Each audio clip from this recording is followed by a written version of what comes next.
Within the next 5 years, 5G global territory and application dominance will be determined. The question is whether, within this window, the United States and our allies can mount sufficient competition to Huawei to retain and capture enough market share to sustain the kind of long-term and robust competitive position necessary to avoid surrendering dominance to China. The time is very short, and we and our allies have to act quickly. While much has to be done, it is imperative to make 2 decisions right away. First, we have to deploy the spectrum necessary for a robust 5G system in the United States. We haven't done this. This is the mid-band spectrum called the C block, or the C-band. The FCC has been working hard to get the C-band spectrum out into the market through an auction, and it is critical to get this done within the next very few months. Even then, the United States will need 400,000 base stations to cover the nation if we rely solely on C-band. This could take a decade or more to build out. Just by comparison, today's wireless system runs on 70,000 to 80,000 base stations. China has already installed approximately 100,000 base stations for 5G. We will have to build 400,000 base stations for nationwide 5G coverage after the C-band is put out. Now, recently there have been some interesting proposals to jumpstart U.S. 5G by also making available L-band spectrum for use in tandem with C-band. By using an L-band uplink, we could dramatically reduce the number of base stations required to complete national coverage. It has been suggested that this could cut the time for U.S. 5G deployment from a decade to 18 months and save approximately $80 million.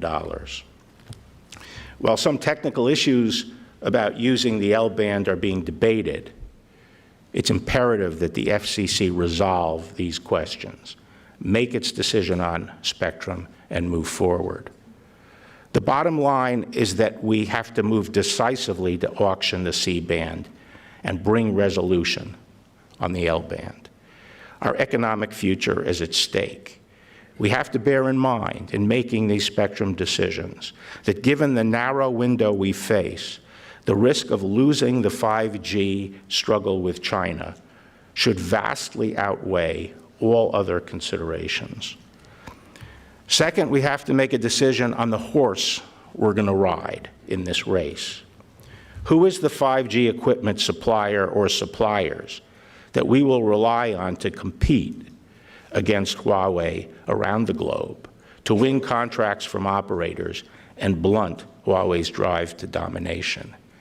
It's all very well to tell our friends and allies that they shouldn't install Huawei's, but whose infrastructure are they going to install? So if we and our allies and other countries that do not want to put their economic fate in China's hands are not going to install Huawei's infrastructure, we have to have a market-ready alternative today. What is the customer looking for, after all? What's the operator looking for in moving from 4G to 5G? It's a one-time decision. It's a big decision. You can't afford to make a mistake. You need to know you are buying a reliable system that will perform, because you don't have the luxury of tearing it out down the road. And you need a system that will allow you to seamlessly migrate your installed 4G base to 5G. And you need to know that your supplier has staying power. They're not here today and gone tomorrow. They will be there for the long haul. Those are the products that are necessary to win contracts today. And there are only 2 companies that can compete with Huawei right now, Nokia and Ericsson. They have the reliable products that can guarantee performance. They have proven successful in managing customer migration from 4G to 5G. The main concern about these suppliers is that they have neither Huawei's scale nor the backing of a powerful country with a large embedded market like China. Now, there have been some proposals that these concerns could be met by the United States aligning itself with Nokia and/or Ericsson through American ownership of a controlling stake, either directly or through a consortium of private American and allied companies. Putting our large market and financial muscle behind one or both of these firms would make it a far more formidable competitor and eliminate concerns over its staying power or their staying power. We and our closest allies certainly need to be actively considering this approach. Now, recently there has been some talk about trying to develop an open RAN approach, which aims to force open the RAN into its components and have those components be developed by U.S. or Western innovators.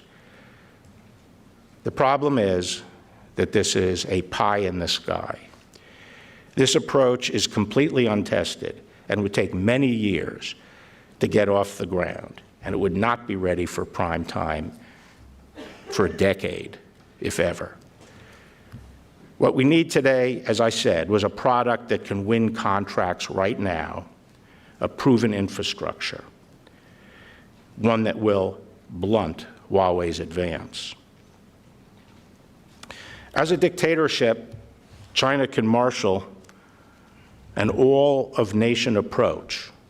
The government, its companies, its academia, acting together as one. We're not able to compel this. When we have faced similar challenges in the past, such as World War II and Russia's Cold War technological challenge, as a free people, we rallied together. We were able to form a close partnership among government, the private sector, and academia. And through that cooperation, we prevailed in the challenges we have met. Unfortunately, the cooperative bonds and sense of purpose we were able to muster in the past are harder to call on today. And in the 1950s, we had the Sputnik moment that helped galvanize the nation and bring unity to our response. And we have not seen a similar catalyst today. If we're going to maintain our technological leadership, our economic strength, and ultimately our national security in the face of this blitzkrieg, we need the public and private sectors to work together and come shoulder to shoulder. To our private sector friends, I would say that appeasing the PRC may come with short-term benefits, but I urge you to question the long-standing assumption that promises of market access are worth the steep costs. The PRC's ultimate goal is to replace you with a Chinese company. University and think tank colleagues, I'd ask that you not allow the theft of technology under the guise of academic freedom. Do not allow the PRC to dictate your research or pressure you into ignoring diverse voices on controversial topics. Consider whether any sacrifice of academic integrity or freedom is worth the trade-off. And to our allies, I applaud your efforts to stand up to China's economic leverage. But we must do more and act collectively. Let's not forget that our collective economic influence and power is far stronger. Throughout history, free societies have faced regimented adversaries. At critical junctures, they have achieved the unity and purpose necessary to prevail, not because they have been compelled to do so, but because they freely choose to do so. We must make that choice today. Thank you very much.